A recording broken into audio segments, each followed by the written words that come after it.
Assalamualaikum warahmatullahi wabarakatuh. Perkenalkan, nama saya Rizky Ramaputra dengan nomor NIM 2025530444 kelas P. Di sini saya akan menjelaskan tentang materi sistem teknologi informasi yang mempresentasikan tentang Internet of Things atau IoT dalam kehidupan nyata. Yang pertama yaitu pengenalan IoT. Apa itu IoT?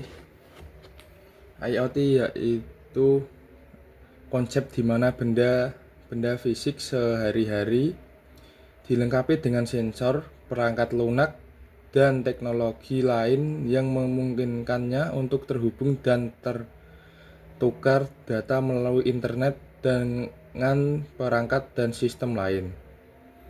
Secara sederhana, IoT adalah jaringan perangkat yang saling berbicara satu sama lain.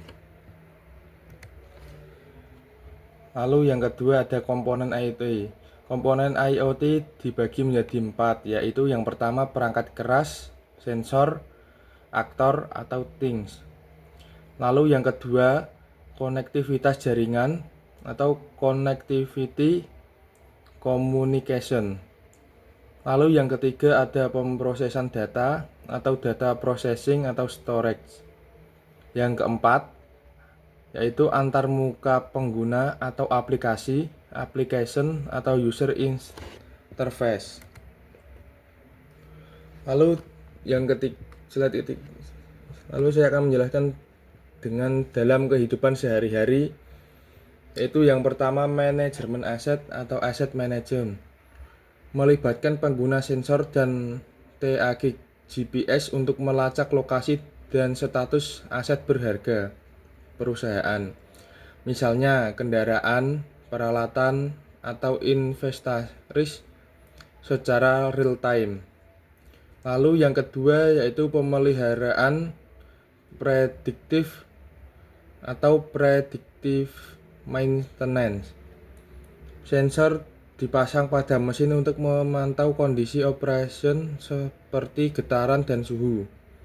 Data ini digunakan untuk menganalisis dan memprediksi kemungkinan kegagalan peralatan.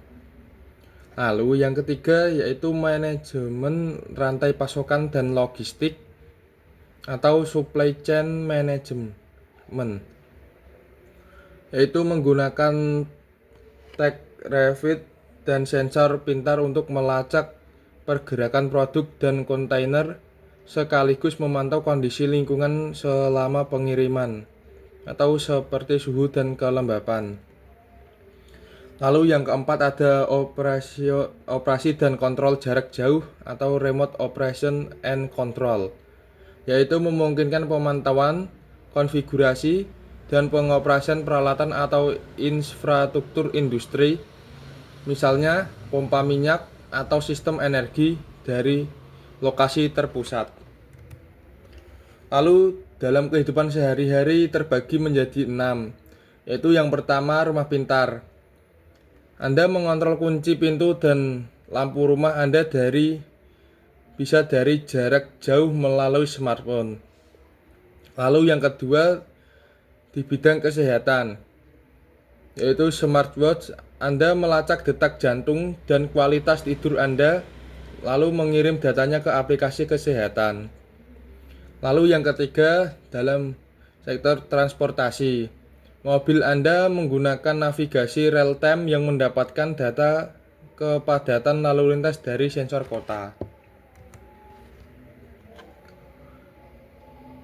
Manfaat IoT dalam berbagai sektor, itu yang pertama rumah tangga smart home. Kenyamanan, menyediakan kontrol jarak jauh atau atas lampu, suhu, dan perangkat rumah melalui smartphone. Efisiensinya yaitu energi, mengoptimalkan menggunakan energi secara otomatis berdasarkan kehadiran dan jadwal yang menghasilkan penghemat biaya. Lalu yang kedua, kesehatan atau health care, yaitu pemantauan jarak jauh atau RPM, memungkinkan dokter memantau tanda-tanda vital pasien seperti detak jantung dan glukosa secara real time melalui perangkat yang dapat dipakai atau variabel. Lalu yang ketiga ada retail dan perdagangan, yaitu manajemen stok. Dapat melacak inventaris secara otomatis dan akurat, mengurangi kekurangan stok atau stock out atau kelebihan stok atau yang biasa disebut overstock. Pengalaman pelanggan, memberikan penawaran personal dan pengalaman belanja yang lebih terhubung.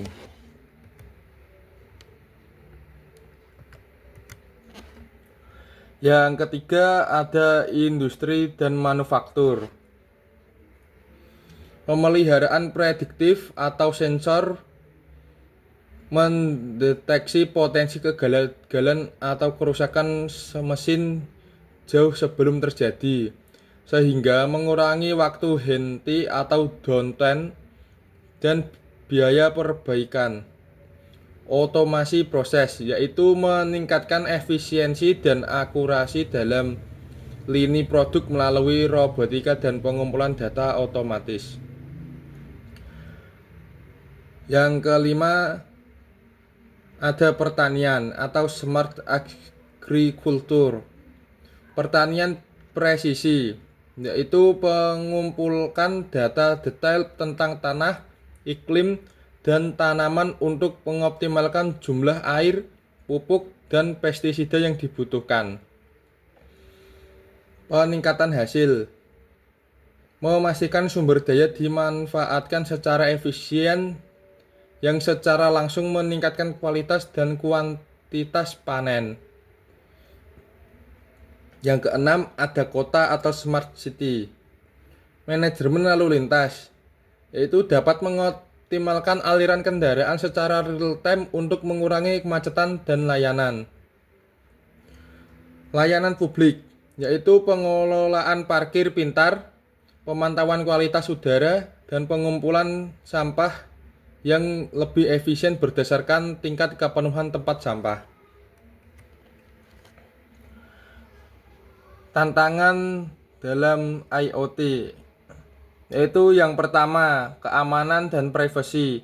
Perangkat IoT sangat rentan terhadap serangan cyber atau peretaan dan pembajakan, dan menimbulkan resiko besar terhadap kebocoran data pribadi yang sensitif.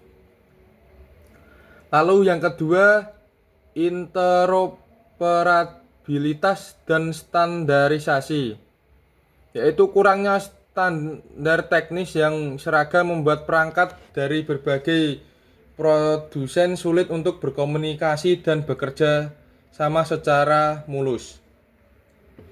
Yang ketiga, pengelolaan big data. Tantangan dalam mengelola, menyimpan, dan menganalisis volume data yang sangat besar dan cepat yang dihasilkan oleh miliaran perangkat. Lalu yang keempat, konektivitas dan latensi, yaitu memastikan jaringan internet yang sangat stabil, cepat, dan memiliki latensi rendah untuk mendukung aplikasi kritis real time. Lalu yang kelima ada konsumsi energi, yaitu sulitnya mengoptimalkan efisiensi baterai pada perangkat nirkabel agar dapat bertahan lama tanpa pengisian daya. Sekian presentasi dari saya yang mempresentasikan tentang IoT. Wassalamualaikum warahmatullahi wabarakatuh.